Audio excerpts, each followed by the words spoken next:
చూడండమ్మా, వాక్య ధ్యానాంశంలోకి వెళ్దాము.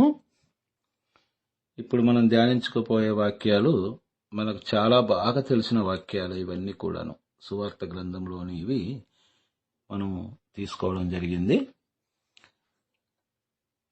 కానీ ఎవరు కూడా అశ్రద్ధగా వినకూడదన్నమాట. ఎందుకంటే నేను విన్న వాక్యాలే కదా, ఇందులో కొత్త ఏముంటుంది అని మనకు అనిపించి ఉండవచ్చు. దేవుడు ఎవరితో ఎప్పుడు ఎలా మాట్లాడతాడో వాక్యం ద్వారా మనకెవ్వరికి కూడా తెలియదన్నమాట. కాబట్టి ఎవరు వాక్యాన్ని చెప్పినా కూడాను చాలా జాగ్రత్తగా ఆలకించాలి. ఈరోజు ఈ వాక్యం ద్వారా దేవుడు నాతో ఏమని మాట్లాడబోతూ ఉన్నాడు, దేవుడు మాట్లాడే ప్రతి మాటను మనం ఎప్పుడైతే శ్రద్ధగా ఆలకించగలుగుతామో ఆ వాక్కులో మనకెంతో కొత్తదనాన్ని మనం చూస్తూ ఉంటాం. పవిత్ర గ్రంథం యొక్క గొప్పతనం అదే అన్నమాట. అందుకే పవిత్ర గ్రంథాన్ని జీవ గ్రంథము అన్నారన్నమాట. వేరే గ్రంథాలు చాలా ఉన్నాయి ఈ ప్రపంచంలో, కానీ అవేవి కూడా జీవ గ్రంథాలు కావు. ఎందుకంటే ఒక 10 సంవత్సరాల క్రితం ఒక వచనాన్ని చదివామనుకో, 10 సంవత్సరాల తర్వాత అదే వచనాన్ని చదివితే వేరే గ్రంథాలలో అందులో మనకి ఏమాత్రం మార్పు అనేది అనిపించదన్నమాట. అదే పవిత్రమైన బైబిల్ గ్రంథాన్ని మనం తీసుకున్నట్లయితే ఒక 10 సంవత్సరాల క్రితం ఒక వాక్యాన్ని మనం చదివినప్పుడు మనకు ఎంతవరకు అర్థం అవ్వాలో ఆ జ్ఞానాన్ని దేవుడు అంతవరకే అనుగ్రహిస్తాడనమాట. అది ఒక 10 సంవత్సరాల తర్వాత అదే వాక్యాన్ని మనం చదివినట్లయితే మనం జీవించిన జీవిత విధానాన్ని కావచ్చు, మన జీవితంలో ఎదుర్కొంటున్న సమస్యలు కావచ్చు, ఏదైనా సరే ఎప్పుడు ఒకేలాగా ఉండవన్నమాట. 10 సంవత్సరాల క్రితం ఉన్న సమస్యలు ఈరోజు ఉండకపోవచ్చు, ఇంకా అధికముగా ఉండవచ్చు, లేదా తక్కువగా ఉండవచ్చు 10 సంవత్సరాల క్రితం ఉన్న సమస్యల కంటే కూడాను. అప్పుడు కేవలం సమస్యలనే కాదు, కానీ మన జీవితము ఎలా కొనసాగించాలి ముందుకి వాక్యం మనతో మాట్లాడుతూ ఉంది. కాబట్టి మనం ఎప్పుడైనా దైవ వాక్కును ఆలకించినప్పుడు మాత్రము ఇది నేను విన్నానే కదా, నా చిన్ననాటి నుండి వింటున్నాను కదా, ఇందులో కొత్త ఏముందని మాత్రము ఎవ్వరు కూడా అశ్రద్ధగా ఆలకించొద్దు అన్నమాట.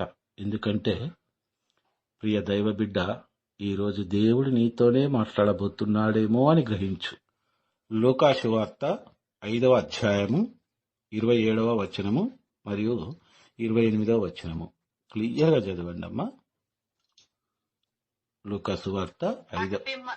అటు పిమ్మట యేసు అచ్చటి నుండి వెడలి సుంకపు మెట్టుకడ కూర్చుని ఉన్న లేవియను సుంకరిని చూచి అతనితో నన్ను అనుసరింపుము అనెను. అతడు అంతయు విడిచిపెట్టి లేచి ఆయనను అనుసరించెను. ఇది మనం చదవడానికి ఈ వాక్యం మనకు అర్థమైనట్లుగానే ఉంటుంది. చాలా సింపుల్ గా అనిపిస్తూ ఉంది వాక్యాన్ని చదివేటప్పుడు మాత్రము. మనం అనుకోవచ్చు, ఏముంది, యేసు ప్రభువు మార్గ మధ్యంలో వెళ్తూ ఉన్నప్పుడు సుంకపు మెట్టుకడ సుంకము వసూలు చేసే మత్తయి అనే పేరు గల ఒక వ్యక్తి ఉన్నాడు. ఆ వ్యక్తిని నన్ను వెంబడించు అన్నాడు ప్రభు, కాబట్టి వెంబడించాడు అని మనం సింపుల్గా అర్థం చేసుకునే కొన్ని సందర్భాలు ఉంటాయి. ఈ వాక్యాన్ని మనం లోతుగా ఆలోచించి చూసినట్లయితే అలనాడు రోమా ప్రభుత్వం, రోమా సామ్రాజ్యాన్ని యూదులను పరిపాలిస్తున్న రోజులలో యూదులకి ఎలాంటి స్వతంత్రం ఉండపోయేదన్నమాట. ఒక బానిసల్లా ఉండేవారు. యూదా మత గురువులు కావచ్చు, పెద్దలు కావచ్చు, శాస్త్రులు కావచ్చు, పరిసయ్యులు కావచ్చు, వీరు ఆ రోమా ప్రభుత్వానికి ఒక తొత్తులుగా మారేవారు. ధర్మశాస్త్ర గ్రంథంలో ఉన్న దేవుడిచ్చిన ఆజ్ఞలు పాటించడము కాకుండా వారు ఏదైతే ఆజ్ఞ, ఆ గవర్నమెంట్ ఏదైతే ఆజ్ఞ జారీ చేస్తూ ఉందో ఈ ధర్మశాస్త్రంలోని ఆజ్ఞల కంటే కూడా ముఖ్యంగా అవి మాత్రం వాళ్ళు అనుసరించాలి, లేకపోతే కఠినమైన శిక్ష వారికి పడుతూ ఉందన్నమాట.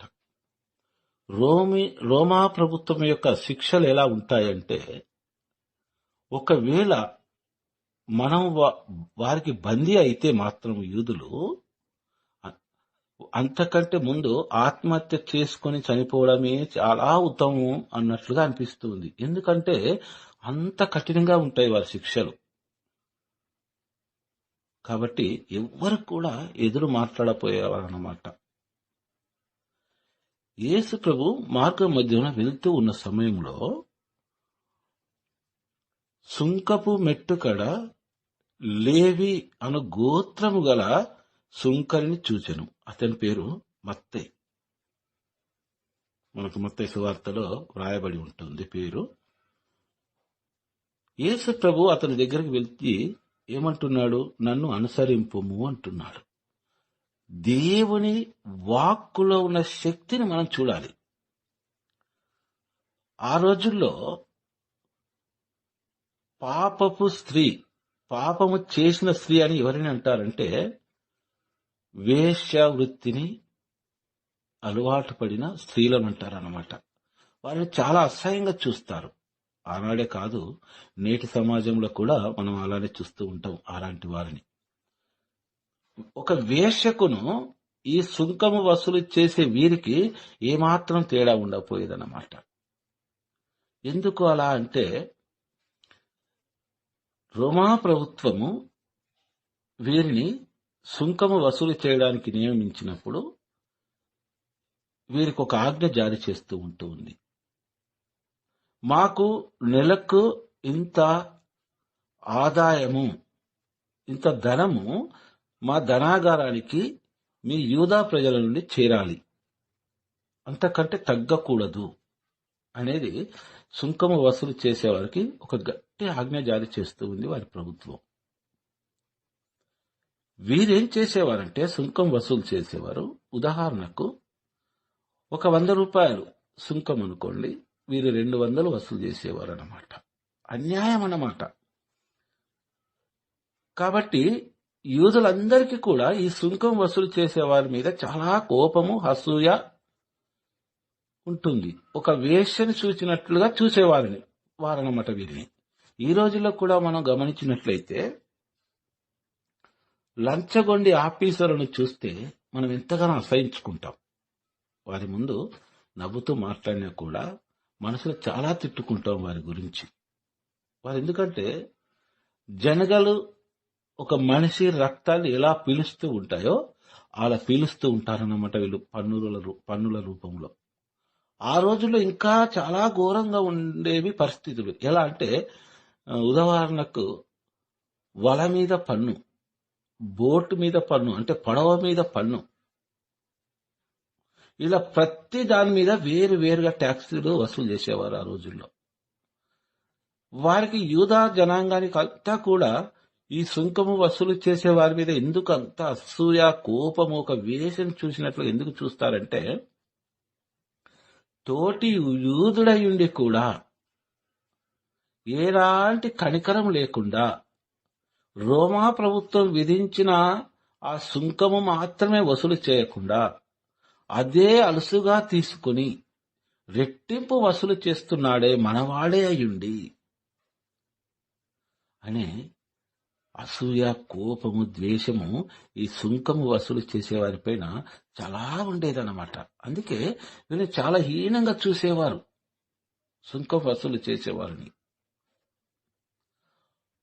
అలా డబ్బంటే ఎంతో మక్కువ, ధనము కోసం ఈ సుంకం వసూలు చేసేవారు ఎంతకైనా తగ్గిస్తారన్నమాట.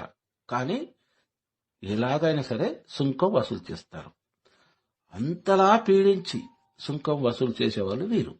వీరికి పూర్తిగా సపోర్టుగా, అంటే మద్దతుగా రోమా సైన్యం ఉండేదన్నమాట. పొరపాటున ఎవరైతే తిరుగుబాటు చేసినట్లయితే, ఇంత సుంకం మేము ఎందుకు ఇవ్వాలి మీకు, రోమా ప్రభుత్వం ఇంత ఇవ్వమనలేదు కదా అని ఎవరైతే తిరగబడినట్లయితే అతని మీద ఫిర్యాదు చేసేవాడు ఇతను సుంకము కట్టడం లేదు అని. అతడికి మరణమే. అంత కఠినమైన శిక్షలు ఆ రోజుల్లో ఉండేవన్నమాట. ఆ రోజుల్లో అలాంటి వ్యక్తి దగ్గర చింతకు వెళ్ళి యేసు ప్రభు అంటున్న మాట ఏంటంటే, నన్ను అనుసరింపుము. చాలా విచిత్రమైన మాట ఇది. చూసేవారందరూ ఏమనుకుంటున్నారంటే, ఇతడు పాపి కదా, పాపి చెంతకు వెళ్ళి ప్రభువు నన్ను అనుసరింపమంటున్నాడేంటి? ఇతని గురించి ప్రభువునకు తెలియదా? ఇతడు ఎంత ఘోర పాప్యో, వేశ్య కంటే హీనమైన పాపి ఇతడు. ఈ మత్తయి అనే ఇతను ఈ ఒక వేశ్య కంటే ఘోరమైన పాపి. అతనిని ప్రభువు నన్ను అనుసరింపమంటున్నాడేంటి అని ఆశ్చర్యపోతూ ఉన్నారన్నమాట. అమ్మ, అర్థమవుతుందా మీకు? అర్థమవుతుందన్నా. సరే వినండి అమ్మా. వెంటనే ఉన్న ఫలముగా మత్తయి, సుంకం వసూలు చేసే మత్తయి లేచి యేసు ప్రభువును వెంబడిస్తూ ఉన్నాడు. ఈ వాక్యాన్ని బట్టి మనకి ఏమర్థమవుతుంది? యేసు ప్రభువు యొక్క పలుకులో ఉన్న శక్తి, ఆ పిలుపులో ఉన్న శక్తి మనకు అర్థమవ్వాలి. యేసు ప్రభు ఎప్పుడైతే మన చేయి పట్టుకుంటాడో ఎన్నటికీ కూడా ఆయన మన చేయి వదలడు. అందుకే సువార్త గ్రంథాల్లో వ్రాయబడి ఉంటూ ఉంది, నన్ను అనుసరించేవారు ఎందరో, అనగా వెంబడించేవారు ఎందరో ఉన్నారు, కాని నేను ఎన్నుకొనబడిన వారు కొందరే. ఆ కొందరిలో ప్రియ దైవ బిడ్డలారా, ఈరోజు ఈ వాక్యాన్ని ఆలకిస్తున్న మనం ఉండగలగాలి. యేసు ప్రభు చేయి మనము పట్టుకుంటే మనం వెనుకకి తిరిగి చూస్తాం. వెనుకకి తిరగడం అనగా ఈ లోకం వైపు చూస్తాం. ఎందుకు చూస్తాం లోకం వైపు అనగా, నేను ఈ లోకంలో అందరిలా ఎంతో స్వేచ్ఛగా ఉన్నాను, అబద్ధాలాడాను, మోసం చేశాను, నాకు కావాల్సిందల్లా పొందుకున్నాను, నాకు కావాల్సిందల్లా పొందుకోవడానికి ఎదుటి వారిని ఎంతైనా ఇబ్బంది పెట్టగలిగాను. కానీ యేసు చేయి నేను పట్టుకున్న తర్వాత నేను చేయు కార్యాలన్నిటికీ విరుద్ధంగా ఉన్నాయే ఈయన చెప్పే సువార్త బోధలు అనిపిస్తూ ఉంది. అప్పుడు చాలా మంది కూడా ఆయన చెయ్యి సులువుగా వదిలేస్తారు. పేరుకు క్రైస్తవులే అని చెప్పుకున్నప్పటికీ కూడాను ఆయన చిత్తాన్ని నెరవేర్చలేని క్రైస్తవులుగా ఉండిపోయేవారు చాలా మంది ఉంటారు. అందుకే అంటున్నాడు దేవుడు, నన్ను అనుసరించి వారు ఎందరో కోకొల్లలున్నారు, కాని నేను ఎన్నుకొనబడిన వారు కొందరే అంటున్నాడు ప్రభు. ఒక్క మారు సుంకపు మెట్టుకడ ఉన్న మత్తయ్యను పిలిచినట్లుగా ప్రభు మనల్ని పిలిచి మన చేయి పట్టుకుంటే ఎన్నటికీ కూడా ఆ చేయి మనల్ని విడిచిపెట్టదు. మనము గనక యేసు ప్రభు యొక్క చేయి పట్టుకుంటే, అనగా ఈ లోకాశలను ప్రేమించడము, ఈ లోకాన్ని ప్రేమించడము, దైవ వాక్కును ప్రేమించడము, ఈ విధముగా ఉన్నట్లయితే మనకెప్పుడైతే కష్టం అనిపిస్తూ ఉందో, ఈ ఒక్కసారికి అన్యాయం చేద్దాం, ఈ ఒక్కసారికే మోసం చేద్దాం, ఇక తర్వాత ఎప్పుడు చేయం తండ్రి అని మనసులో అనుకొని మనం మోసం చేసిన మరుక్షణమే దేవుని చేయి విడిచిన వారం అవుతాం. ఎందుకంటే మనం ఆయన చేయి పట్టుకున్నాం కాబట్టి మనకిష్టం లేనప్పుడు అతి సులువుగా ఆయన చేయి విడిచిపెట్టగలం. కానీ ప్రభు మన చేయి పట్టుకుంటే మన కష్టాలు రావని కాదు, కానీ ఎన్ని కష్టాలు వచ్చినా కూడా ఆ కష్టం ముందు ఆయన ఉంటాడు. మనకు మనోధైర్యాన్ని ప్రసాదిస్తాడు. కష్టములో కూడా ధైర్యముగా జీవించే శక్తినిస్తాడు దేవుడు. అప్పుడు అనుకోవాలి మనం, ప్రభువా, నేను నీ చేయి పట్టుకోలేదు తండ్రి, నీవే నా చేయి పట్టుకున్నావు కాబట్టి నేను ఇన్ని కష్టాలలో ఉన్నా కూడాను ఆ ధైర్యాన్ని నీవు నాకు ఇస్తున్నావు ప్రభా వీటన్నిటిని ఎదుర్కోవడానికి అని మన విశ్వాసాన్ని బట్టి దేవుడు మన చేయి పట్టుకున్నాడని మనం తెలుసుకోగలం. ప్రియ దైవ బిడ్డలారా, పరమ పాపినైన మత్తయ్య గారిని పిలుస్తూ ఉన్నాడు దేవుడు, నన్ను అనుసరింపుము అని. ఆరోగ్యవంతులకు కాదు వైద్యుడు, అనారోగ్యవంతులకే అన్నాడు దేవుడు. కాబట్టి ఘోర పాపిని చూశాడు, ఘోరాతి ఘోరమైన పాపిని చూసి మత్తయి నీవు నన్ను అనుసరింపు అంటున్నాడు. ఆ దేవుని యొక్క ఆ మాటలో ఉన్న శక్తి ఎంత గొప్పదో కింద 28వ వచనంలో చూద్దాము.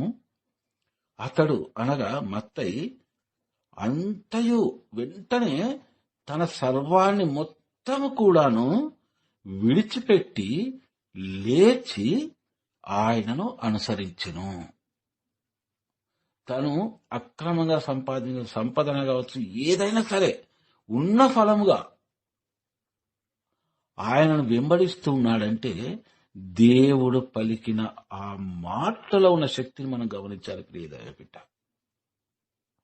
చూడు ప్రభా, నేను నిన్ను అనుసరిస్తాను, కానీ మా ఇంటికెళ్ళి మా వాళ్ళతో నేను చెప్పొస్తాను. కొన్ని ఆస్తిపాస్తులు చాలా ఉన్నాయి, అవన్నీ కూడా నా భార్యకి, కొడుకులకు, కుమార్తెలకు పంపకాలు చేసి వస్తాను అని చెప్పలే మత్తయ్య గారు. ఉన్న ఫలముగా ఒకే ఒక మాట మాట్లాడాడు ప్రభు, నీవు నన్ను అనుసరింపుము అని. ఆ మాటలో ఉన్న శక్తి మత్తయ్య గారికి ఈ లోకము ఒక పెంట వలె కనబడుతూ ఉంది. ఆ సమయంలో తను సంపాదించిన ధనమంతయు కూడా ఒక పెంట వలె కనబడుతూ ఉంది, ఒక మట్టి ముద్ద వలె కనబడుతూ ఉంది. అందుకే అంతయో విడిచిపెట్టి అంటే కేవలం తన ఆస్తిపాస్తులు, ధనాన్నే కాదు ప్రియ దైవబిడ్డ, ఈ లోకాన్నే విడిచిపెట్టి, ఈ లోకంలో ఉన్న తనకు ఉన్న లోకంపై ఉన్న తన వ్యామోహాలన్నీ విడిచిపెట్టి ప్రభువును వెంబడిస్తూ ఉన్నాడు. చూడండి ఎంత గొప్ప వాక్యం ఇది. ఈరోజు మనకు ఎన్ని ఆపదలు వచ్చినా కూడాను, ఎన్ని అవమానాలు ఎదురైనా కూడాను, ప్రభువా నీవు నాకున్నావు తండ్రి, నా రక్షకుడివి నీవేనయ్యా అని మనం దైవ సన్నిధిలో మోకరిల్లగలుగుతున్నామంటే దైవ వాక్కులో ఉన్న శక్తిని మనం గుర్తించాలి. ప్రియ దైవబిడ్డ, మనమందరము పాపులమే, కానీ ఆయన కృప మనకు ఉచితముగా ప్రసాదించాడు. ఆయన కృప మనకు ప్రసాదించడానికి మనలో ఏమాత్రం గొప్పదనం లేదు, గర్వింపడానికి, గర్వంగా చెప్పుకోవడానికి మనలో ఏమీ కూడా లేదు. మనందరిపైన తన రక్తాన్ని ప్రోక్షించి శుద్ధులని చేశాడు. కాబట్టి తనలా శుద్ధులుగా జీవించాలి, మారాలనేదే దేవుని ఆకాంక్ష. కాబట్టి ఆయన దయా కనికరాన్ని మన పైన ఎల్లప్పుడూ కూడా కురిపిస్తూనే ఉన్నాడు ప్రభు. ఇక్కడ మత్తయ్య గారికి కూడా అదే జరిగింది. వెంటనే ఉన్న ఫలముగా అంజు విడిచిపెట్టి లేచి క్రీస్తు ప్రభువును వెంబడిస్తూ ఉన్నాడు. క్రీస్తు ప్రభువుని వెంబడిస్తే ధనం వస్తుందని కాదు. మనం ఎప్పుడు కూడా అలా అనుకోకూడదు. ఒకరు చాలా సుఖంగా సౌఖ్యంగా బ్రతుకుతూ ఉన్నారంటే, ఏ ఇబ్బందులు లేకుండా బ్రతుకుతున్నారు ఆర్థిక పరంగా అంటే, వారిపైన దేవుని కృప హేరాళంగా ఉందని కాదు ప్రియ దైవబిడ్డ. బైబిల్ గ్రంథమే మనతో మాట్లాడుతూ ఉంది. యోబుకు దేవుని కృప లేదంటారా? యేసుక్రీస్తు శిష్యులైన 12 మందికి దేవుని కృప లేదంటారా? ఒక్కసారి వారి మరణాన్ని గుర్తు తెచ్చుకోండి, ఒక్కొక్క శిష్యుని మరణాన్ని. పునీతులను గుర్తు తెచ్చుకోండి, వారెంతో సంపన్నులు, పునీత్ అంతోని వారు కావచ్చు, ఫ్రాన్సిస్ వారు కావచ్చు, చాలా మంది ఉన్నారు మనం చెప్పుకుంటూ వెళ్తే. వారందరూ త్యజించారు. వాళ్ళ ఆస్తుల్ని కాదు, ఈ లోకాన్ని త్యజించారు మత్తయిలాగా. ఎందుకంటే దేవుని వాక్కులో ఉండే శక్తిని మనందరికీ నేటి వరకు పునీతులు మనకు తెలియజేస్తూనే ఉన్నారు. ఈరోజు ఈ వాక్యాన్ని మనం ఆలకిస్తున్న మనము ఒక్కసారి మనలోనికి మనం తొంగి చూసుకోవాలి. ఇప్పుడు ఈరోజు నేను జీవిస్తున్న జీవితము ప్రభు చిత్త ప్రకారమే జీవిస్తున్నానా అని. అప్పుడు మనకు తెలిసిపోతుంది ప్రియ దైవ బిడ్డ. ఒకవేళ అలాంటి జీవితం మనం జీవించకపోతే ప్రభు ప్రేమతో అంటున్న మాట ఏంటంటే, ఇంకా సమయము మించిపోలేదు అని. మారు మనసు పొందు అంటున్నాడు దేవుడు. సుంకపు మెట్టుకడ కూర్చుని ఉన్న మత్తయి మారు మనసు పొందాడు. పాపిగా మరణిస్తూ యేసుక్రీస్తు వాక్కులో జన్మిస్తూ ఉన్నాడు మత్తయి గారు. మనం బైబిల్ గ్రంథంలో చాలా మందిని గొప్ప గొప్ప వాళ్ళని చూడొచ్చు. వారు ఎంతగానో త్యజించారు కాబట్టి ఈరోజు దేవుని వాక్కు పరిశుద్ధ బైబిల్ గ్రంథం రూపంలో మన చేతిలోకి వచ్చింది. ఆయన మాటలు ఎంతో మంది త్యాగాలున్నాయి అందులో. కానీ మనం ఈరోజు పవిత్ర గ్రంథాన్ని ఇలా చూస్తూ ఉన్నాం. ఇవన్నీ కూడా ఎవరో చెప్పాల్సిన పని లేదు ప్రియ దైవ బిడ్డలారా. మనకు మనముగా ప్రశ్నించుకోవాలి.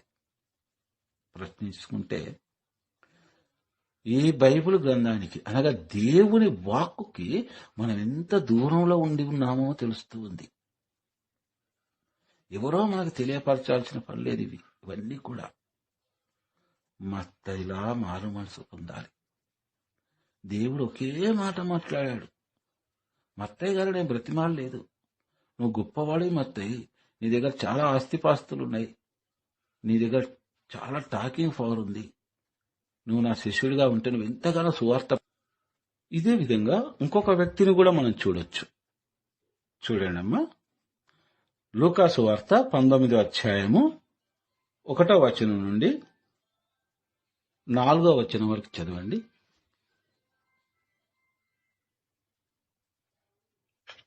యేసు యెరికో పట్టణమున ప్రవేశించి దాని గుండా వెళ్ళుచుండెను. అక్కడ సుంకరులలో ప్రముఖుడు జక్కయ్య అని పేరు గల ధనికుడు ఒకడు ఉండెను. అతడు యేసును చూడవలనని యత్నించెను. కాని పొట్టివాడొక్క చేతను జన సమూహము ఎక్కువగా ఉండుట చేతను చూడలేకపోయెను. కనుక అతడు ముందుకు పరుగు తీసి ఆ దారిన పోవనున్న యేసును చూచుటకై ఒక మేడి చెట్టును ఎక్కెను. ఇది కూడా మత్తయ్య లాంటి ఇతను కూడా జక్కయ్య కూడా. జక్కయ్య మత్తయ్యనే కాదు, సుంకము వసూలు చేసేవారు అలనాడు ఎవరైనా కూడా అందరూ ఇలాంటి వారే అన్నమాట. కాకపోతే ఈయనకు ఒక కోరిక కలిగింది. ఎందుకు కలిగింది ఆ కోరిక? యేసుక్రీస్తు అంత గొప్పవాడా? జనాలు తండోపతండములుగా ఆయనను వెంబడించడానికి కారణం ఏంటి? ఒకసారి చూస్తే బాగుండు అతన్ని. అతని కోరిక ఏంటంటే, అందరూ ఎంతో గొప్పగా చెప్పుకుంటున్నారు చాలా మంది కూడా. అతడు తాకుతే స్వస్థ పొందుతున్నారు చాలా మంది. గుడ్డి వారికి కన్నులు వస్తూ ఉన్నాయి, మూగవారు మాట్లాడగలుగుతూ ఉన్నారు, కాళ్ళు లేని వాళ్ళు నడవగలుగుతూ ఉన్నారు. ఏ ప్రవక్తయో కూడా చేయని అద్భుత కార్యాలు చేస్తూ ఉన్నాడు. అతడు నోరు తెరిచి బోధిస్తే మునిపెన్నడు కూడా వినని విధంగా ఉంటూ ఉన్నాయి. చాలా గొప్పవాడు అని విని ఉన్నాడు జక్కయ్య. అందుకే అతనిలో ఒక కోరిక పుట్టిందనమాట. అతడు చాలా సంపన్నుడు. చాలా అంటే అతనికి ఎంతుందో లెక్కించ తరము కానంత సంపద ఉంది జక్కయ్యకి. తర్వాత వాక్యాల్లో మనం చూద్దాము. అయితే అతడు ఏమనుకున్నాడంటే ఎలాగైనా సరే ఇప్పుడు మిస్ కాకూడదు, ఖచ్చితంగా యేసయ్యని చూడాలి. అందరూ చాలా గొప్పగా మాట్లాడుకుంటున్నారు కదా అతని గురించి అని మనసులో అనుకున్నాడనమాట. అనుకొని ఇక్కడ వాక్యం చూడండి, 2వ వచనంలో, సుంకరులలో ప్రముఖుడు. జక్క ఎవరు? సుంకరులలోనే ప్రముఖుడు, అంటే అతి ముఖ్యమైన వాడనమాట. అంటే అతని దగ్గర ధనం ఎంత ఉంటుందో ఒకసారి మనం ఊహించుకోవచ్చు. అతడు ఎంత అన్యాయస్తుడో, ఎంత పాపే మనం ఊహించుకోవచ్చు అతని గురించి. ఈ ఒక్క మాటలో మనం చూసుకోవచ్చు. సుంకరులలో ప్రముఖుడు జక్కయ్య అను పేరు గల ధనికుడు ఒకడుండెను. ఆయన గొప్ప ధనికుడు అన్నమాట. అతడు యేసును చూడవలనని ప్రయత్నించను, కాని పొట్టివాడగుట చేతను జనసమూహము ఎక్కువగా ఉండుట చేతను చూడలేకపోయెను. 2 కారణాలున్నాయి. అతడు పొట్టివాడు మరియు జనసమూహము, గుంపులుగా అన్నట్టు, కాలు పెట్టి సందు లేకుండా యేసు ప్రభు కనబడడం లేదు అసలు ఎవరికి కూడా. అంతమంది యేసు ప్రభుని వెంబడిస్తూ ఉన్నారు. అతనికి ఒక ఆలోచన వస్తుంది అప్పుడు జక్కయ్యకి. అతడు ముందుకు పరుగు తీసి ఆ దారిన పోవనున్న యేసును చూచుటకై ఒక మేడి చెట్టు ఎక్కెను. అతనికి ఒక ఆలోచన వచ్చిందనమాట. ఇలా జనాల్లో తోసుకుంటూ వెళ్తే నన్ను ఎవరో ఎక్కడో తొక్కేస్తారు, నేను పొట్టివాడిని, అందులో పాపిని, నాయనంటే చాలా మందికి కోపము కసి ఉంటూ ఉంది, కాబట్టి ఇది కాదు అని యేసు ప్రభు ఆ మార్గాన వస్తూ ఉన్నాడని తెలిసి రాక మునిపే పరిగెడుతూ ఉన్నాడు ముందుకి. ఎందుకు? యేసు ప్రభుని చూడాలని. యేసు ప్రభుని చూడాలని కేవలం కోరిక మాత్రమే, విశ్వాసం లేదు జక్కయ్యలో. యేసు ప్రభుని చూడాలనే విశ్వాసం లేదు, కానీ యేసు ప్రభుని చూడాలనే కోరిక మాత్రం ఉంది. ఆ కోరిక ఎందుకుంది? అందరు చాలా గొప్పవాడు అంటుంటారు కదా అతన్ని, నేను కూడా ఒకసారి చూస్తే బాగుంటుంది అనేది చిన్న కోరిక మాత్రమే. ఆ కోరికనే, కేవలం ఆ కోరికనే జక్కయ్యను పరుగులు పెట్టిస్తూ ఉంది ముందుకి. పరిగెడుతూ కొంత దూరం వెళ్ళిన తర్వాత ఒక మేడి చెట్టును చూసి దానిపైకి ఎక్కుతూ ఉన్నాడు జక్కయ్య. ఎందుకు ఎక్కుతున్నాడు జక్కయ్య మేడి చెట్టు పైకి అంటే, యేసుక్రీస్తు ప్రభు ఆ దారి గుండే వెళ్ళాలి, ఆ మేడి చెట్టు క్రింది నుంచే వెళ్ళాలి. అప్పుడు నేను అందరికంటే పైన ఉంటాను కాబట్టి యేసు ప్రభుని చాలా క్లియర్గా చూడవచ్చు, దగ్గరగా చూడవచ్చు అనే ఆలోచనతోటి జక్కయ్య పరిగెడుతూ ఒక మేడి చెట్టుకి కూర్చుంటాడు. 5, 6, 7 వచనం చదువమ్మా. యేసు అతడికి వచ్చినప్పుడు పైకి చూచి అతనితో, జక్కయ్య త్వరగా దిగిరమ్ము, ఈ దినము నేను నీ ఇంటిలో నుండా తలంచితిని అని చెప్పెను. అతడు వెంటనే దిగి వచ్చి ఆనందముతో ఆయనకు స్వాగతము పలికెను.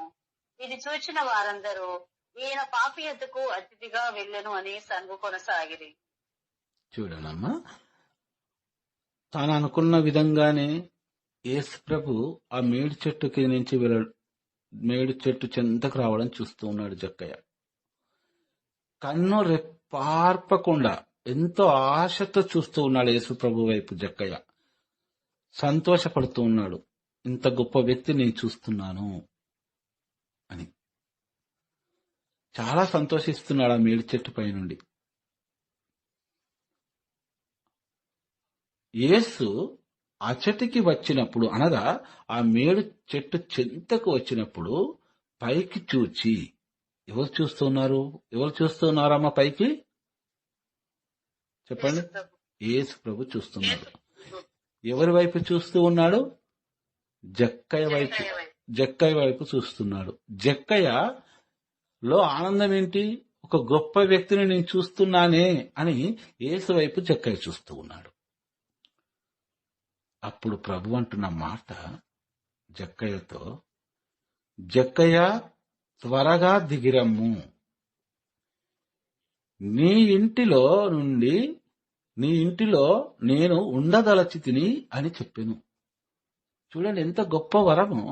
కేవలం జక్కయ్య అనుకున్నది ఏంటి అంటే యేసు ప్రభుని చూస్తేనే చాలు నాకు అనుకున్నాడు. కానీ యేసు ప్రభు ఏమంటున్నాడు? జక్కయ్య తొందరగా దిగిరమ్ము, ఈరోజు నీ ఇంటిలో నేను ఉండాలనుకుంటున్నాను. ఎంత గొప్ప భాగ్యం అమ్మ జక్కయ్యకి, ఒక పాపికి. జక్కయ్య మేడి చెట్టు నుంచి త్వరగా దిగిరమ్ము అంటున్నాడు ప్రభు. ప్రభు నోటిలోని మాటను విని ఎంతో ఆనందముతో ఉప్పొంగిపోతున్న జక్కయ్య వెంటనే దిగివచ్చి ఆనందముతో ప్రభువునకు స్వాగతము పలికెను. ఒక పాపి ఇంటికి గొప్ప వ్యక్తి ప్రభువు రావడమా?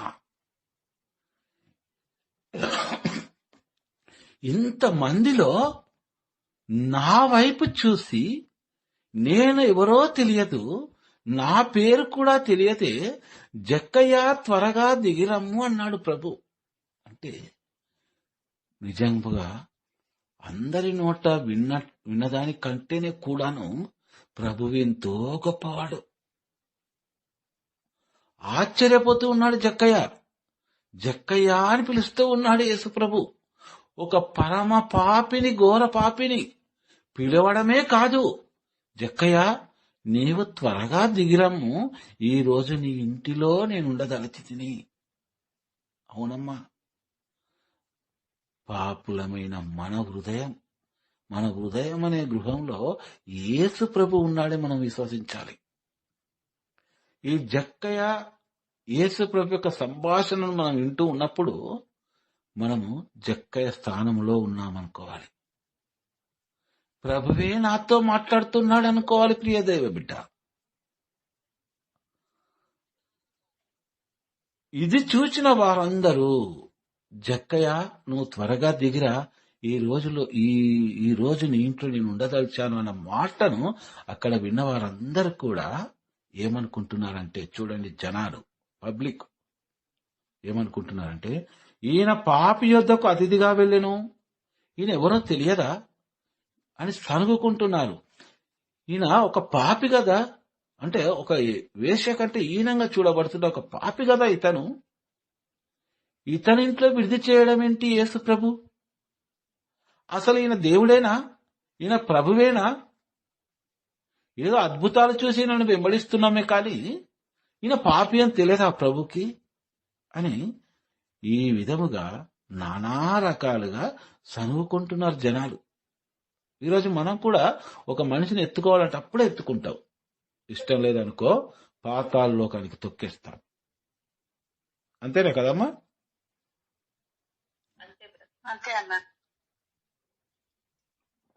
ఇక్కడ యేసు ప్రభుని కూడా అదే చేస్తున్నారు జనాలు. వీళ్ళందరూ కూడా వెంబడించిన వారే, యేసు ప్రభు గొప్పవాడని వెంబడించిన వారే ఇప్పుడు ఏమనుకుంటున్నారంటే, ఈయన పాపి యొద్దకు అతిథిగా వెళ్ళెను అని సనుగుకుంటున్నారు. ఆ సనుగుడు యేసు ప్రభు నాటి కాలమే కాదు, ఈ రోజుల్లో కూడా ఉంది. ఈమెకు ప్రార్థన బాగా చేస్తుందని, లేదా వాక్యం బాగా చెప్పొస్తుందని ఇతనికి ఎంతో గర్వం. మేము చెప్పాలనుకుంటే చెప్పలేమా అనే వాళ్ళు కూడా లేకపోలేరు. కానీ అలా అనడం తప్పు. దేవుని వరం ఏదైనా కూడా వాక్యాన్ని ఆలకించడమే అసలు గొప్ప వరం, దేవుని వరం. పవిత్రాత్మ శక్తి నీలో లేకపోతే, నాలో లేకపోతే ఈరోజు మనం ఈ వాక్యాన్ని ఆలకించడం. ఈ రోజేనే కాదు, దేవుని వాక్యము ఎప్పుడైనా సరే మనం ఆలకించలేం. దేవుని వాక్యం ఆలకించు అని మనల్ని బలవంత పెట్టేవారు ఎవరు ఉండరు. కానీ ఆలకించొద్దని శోధించే సాతాను మాత్రం ఉంటుంది. ఇది ప్రియ దైవ బిడ్డ, సాతాను శోధనను జయించి మనం ఈరోజు వాక్యాన్ని ఆలకిస్తున్నామంటే వెంటనే మనకు గుర్తు రావాల్సింది ఏంటి అంటే, నాలో పవిత్రాత్మ దేవుడు వాసమై ఉన్నాడు కాబట్టి నేను దైవ స్వరాన్ని ఆలకిస్తున్నాను. అదే ఆనవాలు, అదే సాక్ష్యం మనకి. కానీ ఇక్కడ వీళ్ళు ఏమనుకుంటున్నారు? ఒక పాపి ఇంటిలో యేసు ప్రభు వెళ్ళడం ఏంటి? పరమ పాపి కదా జక్కయ్య. ఎవ్వరు సామాన్య ప్రజలు కూడా వెళ్ళడానికి, ఆ ఇంటికి వెళ్ళడానికి అసహించుకుంటారే, ఈయన వెళ్ళడం ఏంటి అని యేసు ప్రభుని వెంబడించిన జనాలే. వీళ్ళంతా కూడా యేసు ప్రభుని వెంబడించిన జనాంగమే. సనుగుకుంటున్నారు, గొనుగుకుంటున్నారు ప్రభు మీద. చదవమ్మా 8, 9, 10 3 వచనాలు చదవండి. జక్కయ్య నిలబడి యేసుతో, ప్రభు, నేను నా ఆస్తిలో సగము పేదలకు దానము చేయుదును. నేను ఎవనికైనను అన్యాయము చేసినచో 4 రెట్లు అతనికి ఇచ్చివేయుదును అని చెప్పెను. అందుకు యేసు, నేడు ఈ ఇంటికి రక్షణ వచ్చింది. ఏలైనా ఇతడును అబ్రహాము కుమారుడే.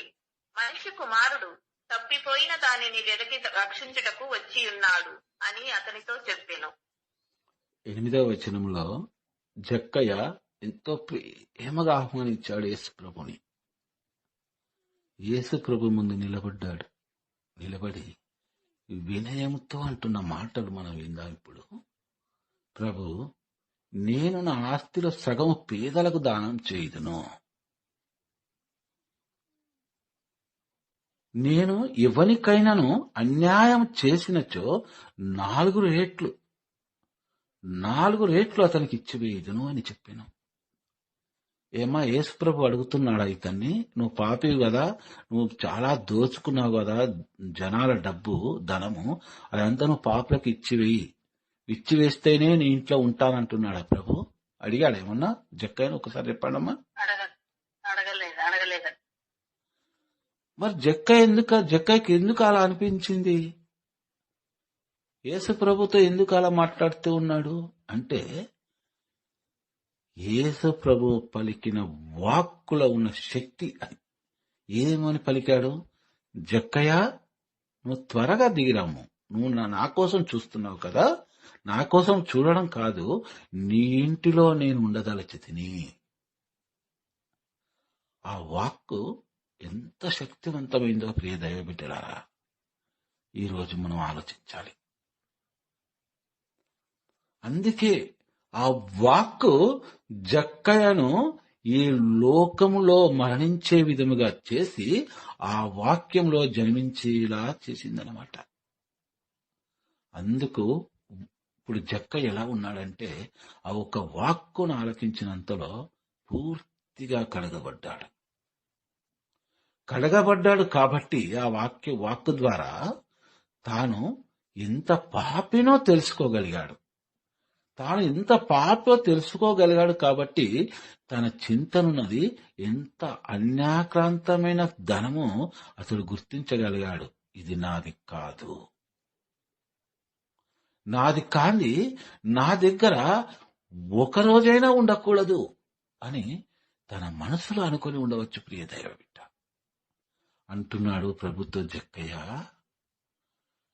ప్రభు, నా ఆస్తిలో సగం పేదలకు దానం చేయుదును. ఎవరైతే పేదవారు ఉంటారో సగం పేదలకు దానం చేస్తాను. అంతేకాదు, ఇంకా నేను ఎవరికైనా అన్యాయం చేసినచో, వీరు చేసింది అందరికీ అన్యాయం, నిర్దాక్షిణంగా పాపం అని చూడకుండా కూడా వారి దగ్గర డబ్బులు వసూలు చేసిన వాళ్ళు వీళ్ళు పాపులు, పరమ పాపులు. ఏమంటున్నాడంటే, 4 రెట్లు అలాంటి వారికి నేను ఇస్తాను. ₹1 వారి దగ్గర నేను తీసుకుంటే అన్యాయంగా 4 రెట్లు ఇస్తాను. అంటే ₹4 కలిపి మొత్తం ₹5 ఇస్తారు వారికి. చూడండి ఎంత మార్పు! ఒక పాపి హృదయములో ఎంత మార్పో ఈ వాక్యాన్ని బట్టి మనం ఆలోచించాలి. అప్పుడు అంటున్నాడు ప్రభు, జక్కయ్య, నేడు ఈ ఇంటికి రక్షణ వచ్చినది. ఏలైనా నీవు కూడా అబ్రహాము కుమారుడివే. అంటే అబ్రహాము కుమారుడంటే నీవు కూడా తండ్రి దేవుని సొత్తు అని అర్థం. నేడు ఈ ఇంటికి రక్షణ వచ్చినది అని ప్రభు ఎందుకు పలికాడు ఆ మాట? తన ఆస్తిలో సగభాగం పేదలకు ఇవ్వడం, లేదా ఎవరికైనా అన్యాయం చేసినట్లయితే 4 రెట్లు ఇవ్వడం అన్న మాట కంటున్నాడు ఆ ప్రభు. కాదు ప్రియ దైవ బిడ్డలారా. అతడు పూర్తిగా మారు మనసు పొందాడు. కాబట్టి ఈరోజు మనము కూడా పూర్తిగా మారు మనసు పొందితే మనతో కూడా ప్రభు మాట్లాడు మాట ఏంటంటే, నేడు నీ ఇంటికి రక్షణ వచ్చినది అని. ఒక్క మాట చాలు ప్రియ దైవ బిడ్డ. మనకి జక్కయ్యతో మాట్లాడిన మాటలు మనతో కూడా మాట్లాడాలి ప్రభు. అర్థమవుతుంది అమ్మ వాక్యం? అర్థమవుతున్నానా? 10వ వచనంలో మనుష్య కుమారుడు తప్పిపోయిన దానిని వెదక్కి రక్షించుటకు వచ్చి ఉన్నాడు అని జక్కయ్యతో చెప్పాను. జక్కయ్య, నీవు తప్పిపోయి ఉన్నావు, ఈ లోకాశల్లో పడి ఉన్నావు. కాబట్టి నేను నిన్ను వెదకుటకు వచ్చాను, వెదకి నేను రక్షించుటకు వచ్చాను జక్కయ్య అంటున్నాడు. ఈరోజు జ్ఞాన స్నానం స్వీకరించిన మనందరినీ కూడా ప్రభువు వెదకి రక్షించాడు. ప్రియదైవ బిడ్డ, పవిత్రాత్మ దేవుడు మనం ఎప్పుడైతే జ్ఞాన స్నానం స్వీకరించామో అప్పుడే పవిత్రాత్మ దేవుడు మనలోనికి వేంచేశాడు. చూడండి మనకు రక్షణ ఎలా వచ్చిందో మనం గుర్తించాలి. నాలో పవిత్రాత్మ దేవుడు ఉన్నాడు, నాకు రక్షణ వచ్చింది. అప్పుడు ఎట్టి పరిస్థితుల్లో కూడా దైవ వాక్కును మనం విస్మరింపమన్నమాట. కాబట్టి ఈ వాక్కును ఆలకించిన ప్రియ దైవ బిడ్డలారా, మనమందరం కూడా నేటి నుండి గడిచిన రోజు కాలమంతయు కూడా విడిచిపెట్టి, ప్రభువా, ఒక మత్తయిని పిలిచినట్లుగా, ఒక జక్కయ్యను పిలిచినట్లుగా, ప్రభువా, నీవు నన్ను పిలిచావని నేను నిండు మనసుతో విశ్వసిస్తున్నాను తండ్రి అని అనునిత్యం మన ప్రార్థనలో మనం ఆ దేవునికి కృతజ్ఞతాస్తుతి స్తోత్రములు తెలియచేయాలి. ప్రియ దైవబిడ్డ, సర్వసృష్టికర్త అయిన సర్వేశ్వర, మా రక్షకుడు అయిన తండ్రి, మీరే మాకు జ్ఞానము, బలము, శక్తి, దైవము, ధైర్యము తండ్రి. ప్రభువా, మేమందరము తండ్రి ఇప్పుడు ఈ సమయంలో నీ వాక్యాన్ని ఆలకించి ఉన్నాము తండ్రి. ప్రభువా, మా అందరినీ దీవించు తండ్రి. రక్షకుడా, మేము అనునిత్యము ఎన్నో సైతాను శోధనల నుండి బలహీనులమై ప్రభువా, నీ వాక్కును తండ్రి ఆలకించలేని ప్రభువా పరిస్థితులు ఎన్నో ఉండవచ్చు తండ్రి. వాటన్నిటికీ గాను మేము క్షమాపణ కోరుకుంటున్నామయ్యా. మా రక్షకుడైన ప్రభువా, మాలో ఉన్న సకల సైతాను శోధనలను తీసివేసి మా అందరిలో పవిత్రాత్మ శక్తిని నింపి దీనులమైన మా పైన ప్రేమ కనికరాన్ని చూపి తండ్రి మా గృహాలను దీవించి ప్రభువా, మీ చిత్త ప్రకారం జీవించు ధన్యతను మా అందరికీ దయచేయమని మా నాథుడైన యేసుక్రీస్తు పరిశుద్ధ నామంలో వేడుకుంటున్నాము తండ్రి. ఆమేన్. ఆమేన్.